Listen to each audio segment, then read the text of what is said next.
الحمد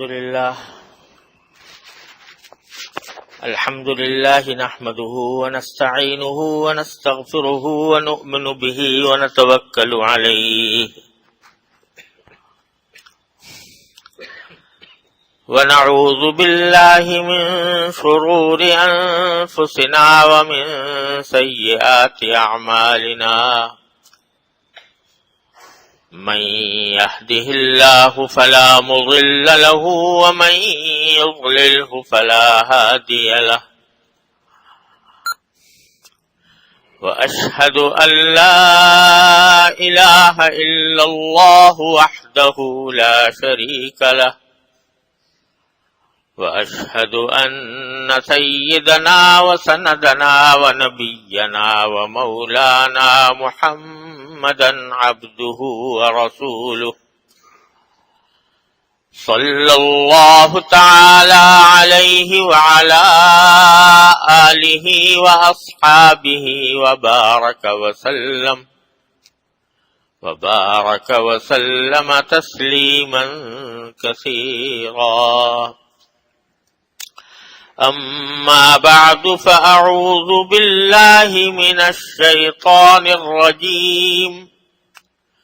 بسم الله الرحمن الرحيم. قل يا أيها الكافرون لا أعبد ما تعبدون ولا أنتم عابدون ما أعبد ولا أنا عابد ما عبدتم ولا أنتم عابدون ما أعبد لكم دينكم ولي دين.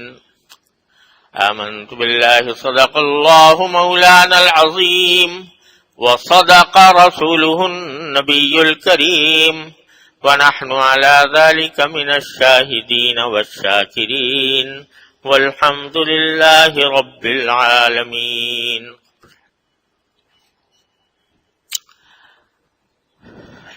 بزرگان محترم اور برادران عزیز، یہ سورۃ الکافرون ہے جس کی میں نے ابھی آپ کے سامنے تلاوت کی، اور گزشتہ سے پیوستہ جمعہ میں نے اس کا ترجمہ اور اس کی تشریح اور تفسیر آپ حضرات کی خدمت میں پیش کرنے کی کوشش کی تھی. آج اسی کا تتمہ ہے. یہ سورت قرآن کریم کی مختصر سورتوں میں سے ہے اور اکثر و بیشتر مسلمانوں کو یاد بھی ہوتی ہے، نمازوں میں بھی پڑھی جاتی ہے، اور حدیث میں رسول کریم سرورد عالم صلی اللہ علیہ وسلم نے اس کے فضائل بھی بیان فرمائے ہیں، جس کی تھوڑی سی تفصیل میں نے پچھلے بیان میں عرض کی تھی. اور حضور اقدس سرورد عالم صلی اللہ علیہ وسلم کا معمول تھا کہ فجر کے سے پہلے کی 2 رکعتیں جو 2 سنتیں ہوتی ہیں، ان میں عام طور سے پہلی رکعت میں قل یا ایھا الکافرون اور دوسری رکعت میں قل واللہ احد پڑھا کرتے تھے. کبھی دوسری صورتیں بھی پڑھ لی، لیکن عام طور سے یہ 2 رکعتیں پڑھا کرتے تھے. اور اسی طرح مغرب کے بعد کی جو 2 رکعتیں ہیں ان کے اندر بھی آپ کا اکثر و بیشتر انہی 2 صورتوں کے پڑھنے کا معمول تھا. اور اسی لیے فقہاء کرام نے فرمایا ہے کہ فجر کی سنتوں میں اور مغرب کی 2 سنتوں میں یہ پڑھنا بہتر ہے. اگرچہ اتنا بھی لازم نہیں کرنا چاہیے کہ ہمیشہ یہی پڑھیں اور کوئی دوسری صورت نہ پڑھیں، لیکن بکثرت پڑھنا اچھی بات ہے. اور رات کو سونے سے پہلے بھی سرکار دو عالم صلی اللہ علیہ وسلم یہ سورت کی تلاوت فرمایا کرتے تھے. اور جیسا کہ میں نے پچھلی مرتبہ عرض کیا تھا، محض یاد دہانی کے لیے عرض کر رہا ہوں کہ نبی کریم سرور دو عالم صلی اللہ علیہ وسلم سے مکہ مکرمہ میں وہاں کے کافر سرداروں نے یہ پیشکش کی تھی کہ اگر آپ اور ہم ایک بات پر صلح کر لیں تو آپ کو اور آپ کے ساتھیوں کو مکہ مکرمہ میں جو تکلیفیں برداشت کرنی پڑ رہی ہیں، ان پر جو ظلم و ستم ہو رہے ہیں، یہ ختم ہو جائیں گے اور ہم آپ سے صلح کر لیں گے. اور وہ یہ ہے کہ ایک سال آپ ہمارے بتوں کی پوجا کیا کریں، بتوں کی پرستش اور عبادت کیا کریں، اور ایک سال ہم آپ کے اللہ کی عبادت کریں گے. یہ بات اگر آپ کو تسلیم ہو تو ہماری ساری دشمنی اور جھگڑے اور سب ختم ہو جائیں گے اور ہم امن کے ساتھ رہیں گے، آپ کو کوئی تکلیف نہیں پہنچائیں گے. اس کے جواب میں یہ سورت نازل ہوئی تھی جس میں نبی کریم سرور دو عالم صلی اللہ علیہ وسلم سے فرمایا گیا کہ قل کے معنی ہے کہہ دو، یعنی ان کافروں سے جو یہ پیشکش کر رہے ہیں صلح کی، ان سے یہ کہہ دو کہ یا ایھا الکافرون، اے کافر لوگو، لا اعبد ما تعبدون، میں ان چیزوں کی عبادت نہیں کرتا جن کی تم عبادت کرتے ہو، جن بتوں کے آگے تم سر جھکاتے ہو، جن بتوں کو تم سجدے کرتے ہو، جن بتوں کی تم پرستش کرتے ہو، میں ان کی عبادت نہیں کرتا. ولا انتم عابدون ما اعبد، اور نہ تم اس خدا کی عبادت کرتے ہو جس کی میں عبادت کرتا ہوں. اور آئندہ کے لیے فرمایا ولا انا عابد ما عبدتم، اب بھی نہیں کرتا اور آئندہ بھی نہیں کروں گا. میں عبادت کرنے والا نہیں ہوں ان بتوں کی جن کی تم نے عبادت کی ہے. ولا انتم عابدون ما اعبد، نہ تم آئندہ عبادت کرنے والے ہو اس ذات کی جس کی میں عبادت کرتا ہوں، یعنی اللہ تبارک و تعالی. لہذا لکم دینکم ولی دین، تمہارے لیے تمہارا دین ہے، میرے لیے میرا دین ہے. اس دین کے اوپر کوئی مصالحت نہیں ہو سکتی. یہ ہے ترجمہ اس سورت کریمہ کا اور اس کا پس منظر. میں نے عرض کیا تھا کہ اس سے جو ہمیں سبق ملتے ہیں وہ میں نے وعدہ کیا تھا کہ اگلے جمعہ میں انشاءاللہ عرض کروں گا. پہلی بات جو اس سورت کریمہ سے معلوم ہوتی ہے وہ یہ کہ اللہ تبارک و تعالی کی عبادت جو بندے کا فریضہ ہے وہ اسی وقت معتبر ہے جبکہ اللہ تبارک و تعالی کے ساتھ کسی کو شریک نہ ٹھہرایا جائے. ورنہ یہ جو فرمایا گیا ولا انتم عابدون ما اعبد، اور یہ جو فرمایا گیا کہ لا تعبدون ما اعبد، کہ تم اس اللہ کی عبادت نہیں کرتے جس کی میں کرتا ہوں. حالانکہ اللہ تعالیٰ کو تو وہ بھی مانتے تھے.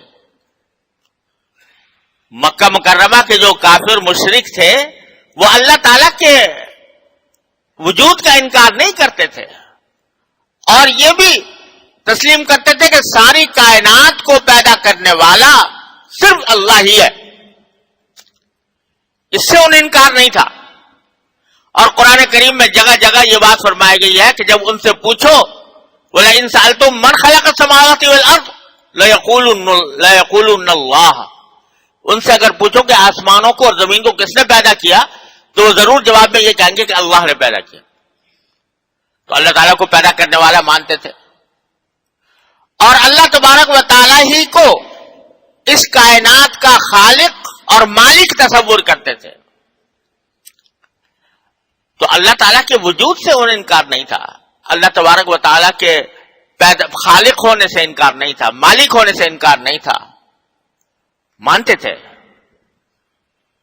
اور اللہ تعالیٰ کی عبادت بھی کرتے تھے. بسمک اللہم جب کوئی کام شروع کرتے تو بسم اللہ الرحمن الرحیم تو رسول کریم صلی اللہ علیہ وسلم نے سکھایا.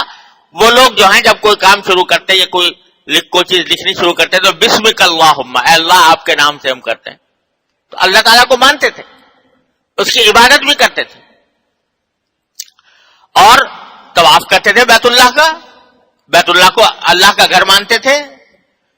تو بظاہر عبادت تو اللہ تعالیٰ کی کرتے تھے، لیکن پھر بھی قرآن کہہ رہا ہے لا تعبدون ما اعبد، جس اللہ کی میں عبادت کرتا ہوں تم اس کی عبادت نہیں کر رہے. اس کا مطلب کیا ہوا؟ باوجود کہ اللہ کو مانتے تھے پھر بھی کہا جا رہا ہے کہ تم اس کی عبادت نہیں کرتے. اس کا مطلب یہ ہوا کہ اللہ تبارک و تعالیٰ کو اس جن صفات کے ساتھ اللہ تبارک و تعالیٰ متصف ہے تم اس طرح اس کو نہیں مانتے، اس طرح نہیں مانتے، توحید کے ساتھ نہیں مانتے، اللہ کو ایک قرار دے کر نہیں مانتے، بلکہ تمہارا عقیدہ یہ ہے کہ اللہ تبارک و تعالیٰ نے پیدا تو کر دیا سارے جہان کو، ساری کائنات کو، سارے انسانوں کو، سارے جانوروں کو، سب کو پیدا کر دیا، لیکن پیدا کرنے کے بعد سارے اختیارات کچھ اپنے دوسرے دیوتاؤں کو سونپ دیے ہیں. کسی دیوتا کو یہ اختیار دے دیا ہے کہ یہ لوگوں کو رزق دیا کرے گا، کسی کو یہ سونپ دیا ہے کہ یہ لوگوں کی بیماریاں دور کرے گا، شفا دے گا، کسی کو کوئی اور اختیار سونپ دیا ہے. تو اس طرح وہ اللہ تعالیٰ کو تو مانتے تھے، لیکن کہتے ہیں اللہ تعالیٰ نے پیدا کرنے کے بعد اپنے اختیارات کچھ مختلف دیوتاؤں کو سونپ رکھے ہیں، اور چونکہ ان کو سونپ رکھے ہیں لہذا ان کی بھی عبادت کرنی چاہیے تاکہ وہ ہمیں رزق دیں، تاکہ ہماری بیماری میں وہ شفا دیں، تاکہ ہمیں اولاد دیں. اس واسطے ان کی بھی عبادت کرنی چاہیے. یہ تھا ان کا عقیدہ. تو اللہ تعالیٰ فرما رہے ہیں کہ باوجود کہ تم زبان سے یہ کہتے ہو کہ ہم اللہ کو مانتے ہیں، لیکن حقیقت میں اللہ کو نہیں مانتے، کیونکہ تم نے اللہ تعالیٰ کا تصور یہ پیدا کر دیا ہے کہ اللہ تعالیٰ یہ اپنا ساری کائنات پیدا کرنے کے بعد بے اختیار ہو کے بیٹھ گیا ہے، سارے اختیارات ان دیوتاؤں کو سونپ رکھے. تو یہ اللہ کو ماننا نہ ہوا، یہ اللہ کی عبادت نہ ہوئی. اور قرآن کریم میں دوسری جگہ فرمایا بار بار کہ جب کبھی سمندر میں گھر جاتے ہیں، کشتی میں سفر کرتے ہیں اور کشتی میں سفر کرتے ہوئے طوفان آ جاتا ہے، زبردست موجیں اٹھنے لگتی ہیں اور ایسا لگتا ہے جیسے اب ڈوبے اور تب ڈوبے، اس وقت ان کو اپنے دیوتا یاد نہیں آتے. اس وقت یہ اللہ ہی کو پکارتے ہیں کہ اللہ ہمیں اس مصیبت سے نجات دے دے، یا اللہ ہمیں اس مصیبت سے نجات دے دے، ہمیں اپنے کشتی کو کنارے تک لگا دے. یہ اللہ تعالیٰ ہی کو پکارتے ہیں. لیکن جب اللہ تعالیٰ ان کو نجات دے دیتا ہے اور اپنے گھر واپس آ جاتے ہیں تو پھر وہی انہیں بتوں کی پرستی شروع کر دیتے ہیں. تو یہ کوئی عبادت نہ ہوئی اللہ کی، نام لینا ہوا اللہ کا بے شک، لیکن اللہ تعالیٰ کی صحیح عبادت نہ ہوئی، کیونکہ تم نے اس کے ساتھ شریک ٹھہرا لیا ہے عبادت میں دوسرے دیوتاؤں کو. اس سے جو سبق مل رہا ہے ہمیں اور آپ کو وہ یہ کہ خود ہمارے مسلمانوں میں بعض اوقات اس قسم کے عقیدے اور اس قسم کے اعمال پیدا ہو گئے ہیں کہ جو ان کافروں کے عقیدوں سے قریب قریب پہنچ جاتے ہیں. اللہ تعالیٰ حفاظت فرمائے. جیسے انسانوں میں سے کسی بھی انسان کو وہ کوئی کسی ولی اللہ کو، کسی بڑے بزرگ کو، کسی پیغمبر کو کہتے ہیں یہ مشکل کشا ہے، یہ حاجت روا ہے، یہ مختار کل ہے. اس کا مطلب کیا ہوا کہ اللہ تبارک و تعالیٰ نے ان کو یہ اختیار سونپ دیا ہے کہ یہ ہماری مشکلات دور کرے، یہ ہماری حاجت روائی کرے، ہماری حاجتیں پوری کرے. تو وہ کتنا ہی بڑا بزرگ ہو، کتنا بڑا ولی اللہ ہو، وہ ہمارے سر پر، آنکھوں پر اس کی عظمت، اس کی حرمت ہمارا فریضہ ہے. لیکن اس کو اللہ تعالیٰ کے ساتھ جا کے ملا دینا، اللہ تبارک و تعالیٰ کی صفات اس کی طرف منسوب کر دینا اور اس سے مرادیں مانگنا اور اس سے کہنا کہ تو ہمارا یہ کام کرا دے، یہ اللہ بچائے اس شرک کے پاس پہنچ رہا ہے جس کے بارے میں قرآن نے یہ فرمایا کہ لا تعبدون ما اعبد. آپ جا کر دیکھو خاص طور پہ ہمارے جو دیہاتی علاقے ہیں ان پڑھ لوگوں کے، وہاں یہ عالم ہے کہ کسی کو اگر بیماری ہے تو شفا مانگنے کے لیے جا رہا ہے مزاروں پر، فلاں بزرگ کے مزار پر جا کے مانگوں گا کہ اے داتا مجھے بیماری سے شفا دے دے، اے داتا مجھے اولاد دے دے. اس قبروں پہ جا کر قبروں سے مانگ رہے ہیں، اور قبروں سے قبروں کے اندر جو قبروں میں جو بزرگ موجود ہیں ان کی عظمت، ان کی حرمت، ان کا احترام ہمارے سر آنکھوں پر، لیکن ان کو وہ صفات ان کی طرف منسوب کر دینا جو خدا کی صفات ہے، جو خدا دینے والا ہے جن کا، یہ ہے جو انسان کو شرک تک پہنچا دیتا ہے، جس کے بارے میں قرآن نے کہا پھر اگر تم ایسا کرتے ہو تو اللہ کی عبادت نہیں کر رہے، پھر تم لا تعبدون ما اعبد، میری عبادت نہیں کر رہے، پھر وہ تو تم نے ان کی عبادت شروع کر دی. بعض اوقات اتنے کبھی کبھی کیونکہ یہ سارے ہمارے ہاں جو صوفیاء کرام گزرے ہیں، حضرت علی اجویری رحمۃ اللہ علیہ کا مزار ہے وہاں لاہور میں. حضرت علی اجویری رحمۃ اللہ علیہ بڑے اونچے درجے کے بزرگ تھے، اور ان کی عظمت، ان کی حرمت ہر مسلمان کا فریضہ ہے. تو ہم بھی کبھی ان کے مزار پر حاضر ہوئے. مزار پر کسی کے جانے کا مقصد یہ ہوتا ہے کہ وہاں جا کر ان کو سلام عرض کریں، اور حدیث میں آتا ہے کہ جب کسی کو سلام کیا جاتا ہے قبر پر جا کر تو وہ اس کا جواب بھی دیتے ہیں. تو سلام کریں کسی بزرگ کو جیسے، تو وہاں یہ ایک اچھی بات ہے. اسی طرح وہاں جا کر کوئی اصالِ ثواب ان کو کریں، یہ بھی اچھی بات ہے. وہاں جا کر اللہ تبارک و تعالیٰ سے کوئی شخص دعا مانگے ان کے درجات کی بلندی کی، ان کی مغفرت کی، اور اپنے بھی لیے بھی دعا مانگ لے تو یہ بھی کوئی حرج نہیں. لیکن اس صاحب مزار کو دینے والا سمجھ کر کہ یہ دے گا، یہ مجھے اولاد دے گا، یہ مجھے رزق دے گا، یہ مجھے ملازمت دلوائے گا، یہ مجھے روزی دے گا، اعوذ باللہ العلی العظیم. یہی تو وہ چیز ہے جس کو مٹانے کے لیے نبی کریم سرور دو عالم صلی اللہ علیہ وسلم تشریف لائے تھے. اب دیکھیے ہمارے ہاں وہ حضرت علی حجویری رحمۃ اللہ علیہ کے مزار کو کہا جاتا ہے داتا دربار. داتا دربار کہتے ہیں اس کو. داتا کے کیا معنی؟ داتا کے کیا معنی؟ داتا کے معنی دینے والا، یعنی یہ دینے والا ہے. تو داتا کہہ کر جب کسی بھی بڑے سے بڑے بزرگ کو جب داتا کہا جائے گا تو اس کے معنی کیا ہوئے کہ دینے والا یہ ہے، اللہ نہیں بلکہ یہ دینے والا ہے. تو یہ اتنی بڑی خطرناک بات ہے جو ہمارے زبانوں پر پھیلی ہوئی ہے، داتا دربار، داتا دربار. یہ دربار ہے کس شخص کا جو ہمیں دینے والا ہے، ہماری بگڑی کو بنانے والا ہے، ہماری تکلیفوں کو دور کرنے والا ہے، ہماری مشکلات کو دور کرنے والا ہے. یہ بات کسی بھی اللہ کے سوا کوئی ہو، پیغمبر ہو یا نبی ہو یا ولی ہو یا صوفی ہو یا بزرگ ہو، کسی کے بارے میں بھی یہ اعتقاد رکھنا کہ یہ دینے والا ہے، یہ داتا ہے، یہ اللہ بچائے اس شرک تک پہنچا دیتا ہے جس میں یہ کافر لوگ مبتلا تھے، جس کے بارے میں فرمایا لا اعبد ما تعبدون ولا تعبدون ما اعبد. میں نہیں کر سکتا یہ کام اس کو جیسا جو تم کر رہے ہو. لیکن ہمارے معاشرے میں اللہ بچائے جہالت کی وجہ سے اگر کوئی کہے کہ بھئی یہ میں ایک مرتبہ ایسے حضرت علی حجویری رحمۃ اللہ علیہ کے مزار پر حاضر تھا، سلام کیا اور دعا کی اللہ تبارک و تعالیٰ سے. دیکھا تو لوگوں کی قطار لگی ہوئی سجدے کر رہے ہیں قبر کے اوپر جا، قبروں پر سجدے کر، میں نے اپنی آنکھوں سے ہی دیکھا سجدے کر رہے تھے. میں نے ان سے کہا بھائی یہ آپ سجدے کر رہے ہو، یہ پیشانی تو اللہ تعالیٰ کے سوا کسی کے آگے جھکنے والی نہیں ہے، جھکنے کے لائق ہے. یہ تو اللہ تعالیٰ کے لیے بنی، آپ اس کو یہاں سجدے کر رہے ہو.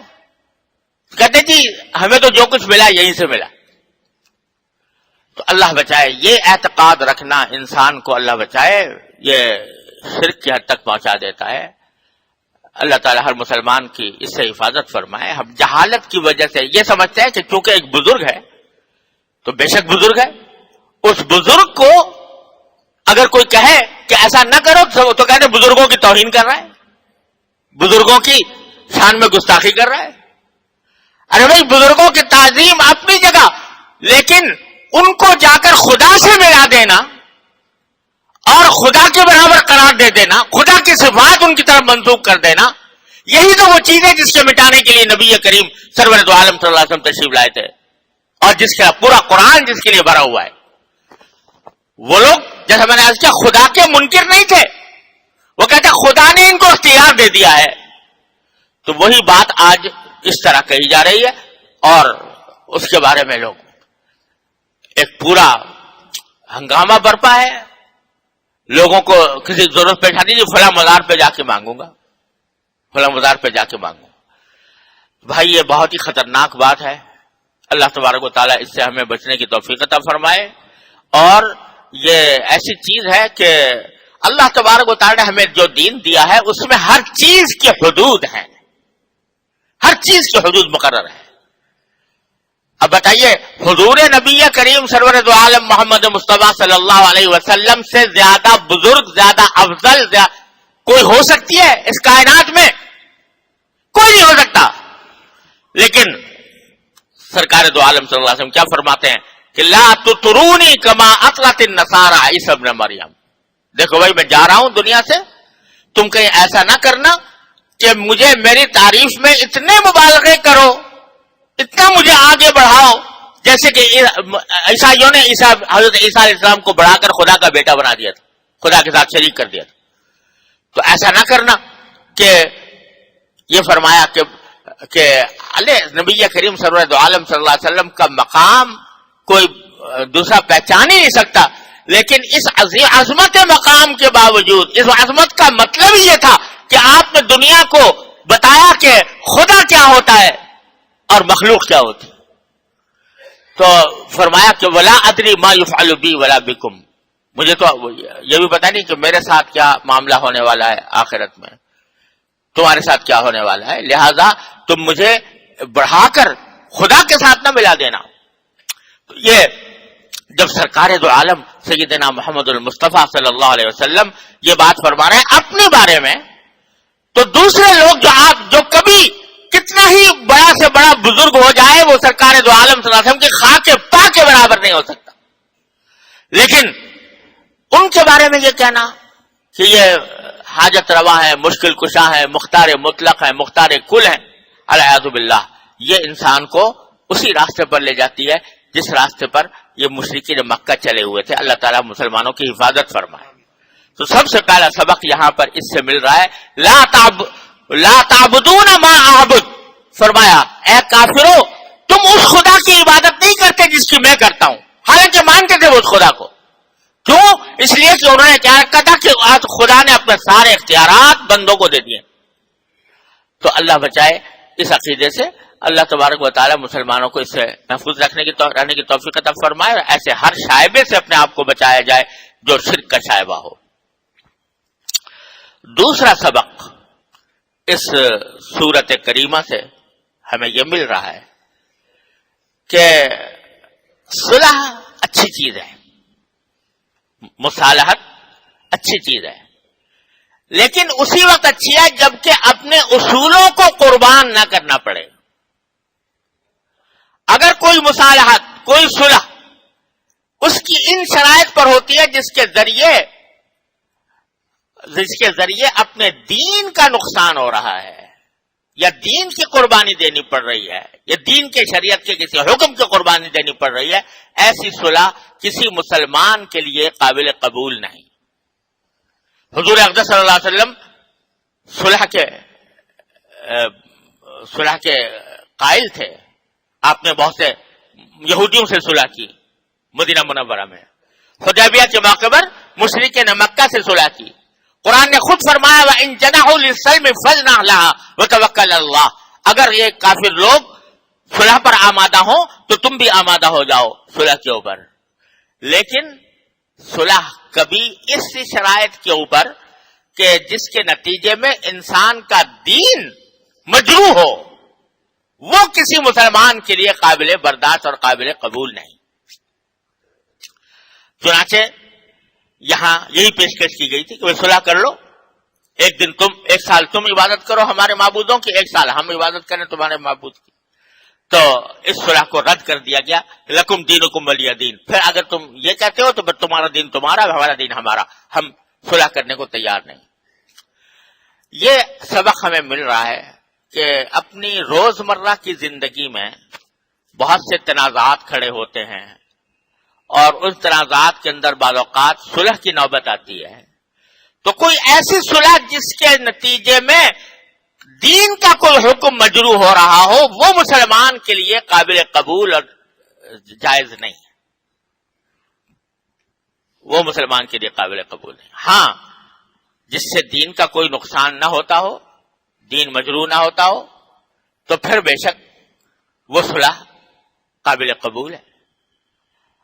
صاف صاف حکم ہے نبی کریم صلی اللہ علیہ وسلم کا کہ لا طاعت لمخلوق فی معصیت الخالق، اللہ کی نافرمانی کر کے کسی بھی انسان کی اطاعت و انسان کے ذمہ لازم نہیں، باپ ہو، ماں ہو، شوہر ہو، بیوی ہو، بچے ہوں، وہ اگر کوئی کام کرنے کو کہیں اور وہ خدا کی اللہ تعالیٰ کے حکم کے خلاف ہے، تو حالانکہ ماں باپ کی اطاعت، ماں باپ کا حکم ماننا اتنا اہم فریضہ ہے اور اس کے اوپر قرآن نے اتنا زور دیا ہے، لیکن اس کے باوجود اگر وہ کوئی گناہ کے کام کو کہیں وَإِن جَاهَدَاكَ عَلَىٰ أَن تُشْرِكَ بِي شَيْئًا فَلَا تُطِعْهُمَا وَصَاحِبْهُمَا فِي الدُّنْيَا مَعْرُوفًا، کہ اگر وہ تمہارے اوپر زور ڈالے کہ میرے ساتھ کسی کو شریک ٹھہراؤ تو کبھی ان کی اطاعت نہ کرنا۔ ہاں، دنیا کے اندر ان کے ساتھ اچھا برتاؤ کرنا، خوش سلوبی کے ساتھ، خوش خلقی کے ساتھ ان سے برتاؤ کرنا، لیکن ان کی بات نہیں ماننا جو اللہ کی مرضی کے خلاف ہو۔ یہ اللہ تعالیٰ نے حدود مقرر فرمائی ہے ہر چیز کی، اور اس حدود کے دائرے میں آدمی رہ کر کام کرتا ہے تو پھر وہ اللہ تعالیٰ کے ہاں مقبول ہوتا ہے۔ حضرت عبداللہ ابن حذافہ رضی اللہ تعالیٰ عنہ ایک صحابی ہیں، حضرت فاروق اعظم رضی اللہ تعالیٰ عنہ کے عہد مبارک میں ان کو ایک جہاد پر بھیجا گیا تھا۔ وہاں کچھ اللہ تعالیٰ کا کرنا ایسا ہوا کہ مسلمانوں کو کچھ تکلیف پہنچی، اور انہوں نے جو مد مقابل دشمن تھا، اس نے، جو ایک بادشاہ تھا، اس نے مسلمانوں کو گرفتار کر لیا اور اچھی خاصی بڑی تعداد مسلمانوں کی اس کے ہاتھوں گرفتار ہو گئی۔ عبداللہ ابن حذافہ اس کے سردار تھے، مسلمانوں کے سردار تھے۔ بادشاہ نے ان کو بلا کر کہا کہ میں تمہیں چھوڑنے کو تیار ہوں، لیکن ایسا کرو کہ ایک مرتبہ تم میرے سامنے اپنے نبی کریم صلی اللہ علیہ وسلم کی تکذیب کر دو اور اپنے اسلام کے عقیدے سے دستبرداری کا اعلان کر دو، تو میں تمہیں چھوڑ دوں گا۔ حضرت عبداللہ بن حذافہ رضی اللہ عنہ نے فرمایا کہ تم مر کر بھی زندہ ہو جاؤ تو کبھی میں یہ کام نہیں کر سکتا۔ کہا کہ دیکھو، اگر نہیں چھوڑو گے تو میں دردناک طریقے سے قتل کروں گا۔ کہا قتل جس طرح چاہو کر دو، میرے ٹکڑے کر دو، لیکن میں اس کلمہ توحید سے دستبردار ہونے والا نہیں ہوں۔ انہوں نے کہا دیکھو، تمہیں موت بھی ایسی دوں گا کہ لوگوں کے لیے نشان عبرت ہوگی۔ کہا کہ تم کیسی موت دینا چاہو مجھے دے دو۔ تو اس نے یہ کیا کہ ایک بڑی کڑھائی منگوائی، اس میں تیل ڈالا، آگ پر اس کو رکھا اور اس میں کڑھائی میں تیل بھرا اور تیل کو کھولا دیا۔ وہ بائل ہونے لگا وہ تیل۔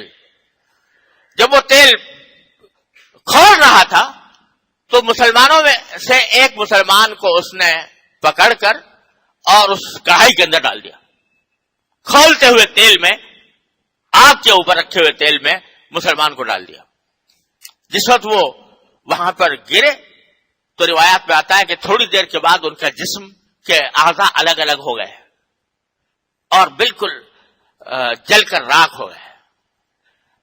یہ منظر آنکھوں سے دیکھا عبداللہ ابن حذافہ، کہا کہ دیکھو اگر تم میری بات نہیں مانو گے تو یہی عمل تمہارے ساتھ کیا جائے گا۔ حضرت عبداللہ ابن حذافہ کی آنکھوں میں آنسو آ گئے تو اس نے کہا دیکھو، دیکھا نا اب نرم پڑے، رونے لگے اس کو دیکھ کر۔ کہا میں اس لیے نہیں رو رہا ہوں، میں اس لیے رو رہا ہوں کہ میرے پاس صرف ایک جان ہے اللہ تعالیٰ کی بارگاہ میں قربان کرنے کے لیے، کاش کہ میرے پاس 100 جانیں ہوتی تو ہر جان میں اسی طرح اللہ کے سامنے اللہ کے حضور قربان کرتا، اس لیے رو رہا ہوں۔ جب ان کا یہ عزم اور استقلال دیکھا بادشاہ نے تو کچھ اس کے دل میں خیال آیا کہ کیا قوم ہے جو اپنی آنکھوں سے یہ منظر دیکھ رہی ہے اور پھر بھی کہتی ہے ایک جان نہیں 100 جانیں اس طرح قربان کرنے کو تیار ہوں۔ تو کچھ اللہ تعالیٰ نے اس کے دل میں کچھ نرمی ڈالی۔ اس نے کہا اچھا دیکھو کہ اب تم اپنے دین سے تو ہٹنے والے نہیں ہو، لیکن ایک کام کر لو، وہ یہ کہ آگے بڑھ کر میری پیشانی کو بوسہ دے دو، میری پیشانی کو اگر بوسہ دے دو گے تو چھوڑ دوں گا تم۔ حضرت عبداللہ ابن حذافہ فرماتے ہیں نے فرمایا کہ صرف مجھے چھوڑو گے یا میرے سارے ساتھیوں کو چھوڑو گے؟ اگر تم میرے سارے ساتھیوں کو چھوڑنے کو تیار ہو تو میں تمہاری پیشانی پر بوسہ دے دوں۔ اس نے کہا میں سارے ساتھیوں کو چھوڑ دوں گا۔ عبداللہ ابن حذافہ آگے بڑھے، اس کے پیشانی کو بوسہ دیا اور سارے ساتھیوں کو لے کر آ گئے، چھڑا کر لے آئے۔ حضرت فاروق اعظم رضی اللہ تعالیٰ کو اس واقعے کی اطلاع ملی، جو مدینہ منورہ وہ آ رہے تھے تو مدینہ منورہ حضرت فاروق اعظم اپنے ساتھیوں کو لے کر ان کے استقبال کے لیے مدینہ منورہ سے باہر نکلے۔ عبداللہ ابن حذافہ کو گلے سے لگایا، ان کے پیشانی پر بوسہ دیا کہ میں تمہاری پیشانی پر بوسہ دیتا ہوں کہ تم نے اس بوسے کے ذریعے تمام مسلمانوں کو چھڑا لیا۔ کیا بات تھی؟ بات یہ تھی، ورنہ کوئی کہنے والے یہ بھی کہہ سکتا تھا کہ میں تو کافر ہے تیری پیشانی میں کیوں بوسہ دوں، لیکن یہ حدود اللہ ہے، اللہ تعالیٰ نے حدود مقرر کی ہیں کہ کفر کا کلمہ اگر موت بھی آ رہی ہو تو زبان سے نکالنے کی اجازت تو ہے، کفر کا کلمہ زبان سے نکالنے کی اجازت تو ہے، لیکن افضل یہ ہے کہ انسان جان دے دے اور کفر کا کلمہ زبان پر نہ لائے۔ افضل یہ ہے، اگرچہ اجازت ہے کہ زبان سے نکال دے، دل میں ایمان ہو، زبان سے اس نے کوئی کلمہ کفر کا نکال دیا، جائز ہے، لیکن افضل یہ ہے کہ جان دے دے اور کفر کا کلمہ زبان سے نہ نکالے۔ تو وہاں پر جان دینے کے تیار تھے، کفر کا کلمہ زبان سے نکالنے کو تیار نہیں تھے۔ لیکن اگر کوئی دوسرا شخص کسی گناہ پر مجبور کرے کہ یہ گناہ کر لو ورنہ مار دوں گا، تو شریعت کا حکم یہ ہے کہ گناہ کرنا واجب ہے اس صورت میں جان بچانے کے لیے۔ اگر تم نے اس وقت اس کام کا ارتکاب نہ کیا، گناہگار ہوگے، اس واسطے کہ تم نے اپنی جان جو تمہارے پاس اللہ کی امانت تھی وہ تم نے اس طرح قربان کر دی، وہ جائز نہیں۔ تو عبداللہ ابن حذافہ نے دیکھا کہ کافر بادشاہ کی پیشانی کو بوسہ دینا زیادہ سے زیادہ گناہ ہے، اس کی تعظیم گناہ ہے، اس کو پیشانی پر بوسہ دینا اس لحاظ سے تعظیم کے لحاظ سے گناہ ہے، لیکن جان بچانے کے لیے، اپنی جان بچانے کے لیے، اپنے ساتھیوں کی جان بچانے کے لیے یہ مصالحت قابل گوارائی ہے، قابل قبول ہے، چنانچہ انہوں نے قبول فرما لی۔ یہ ہے اللہ کے حدود کہ کہاں آدمی ڈٹ جائے اور کہاں آدمی جھک جائے، یہ اللہ تبارک و تعالی نے مقرر فرمائی ہے حدود۔ اس کا نام ہے دین کی سمجھ، اس کا نام ہے تفقہ فی الدین، اور اسی کی تلقین ہمیں رسول کریم سرور دو عالم صلی اللہ علیہ وسلم نے فرمائی ہے۔ تو یہ آیت صورت ہمیں یہ دے رہی کہ جہاں تمہیں مصالحت ایسی ہو جس سے دین مجروح ہو رہا ہو وہ تمہارے لیے جائز نہیں۔ ہاں جہاں شریعت نے جہاں گنجائشیں دی ہیں تو وہ تم بے شک صلح کے لیے اختیار کر سکتے ہو۔ اللہ تبارک و تعالیٰ اپنے فضل و کرم سے ہمیں ان احکام پر عمل کرنے کی توفیق عطا فرمائے۔ وآخر دعوانا الحمدللہ رب العالمین۔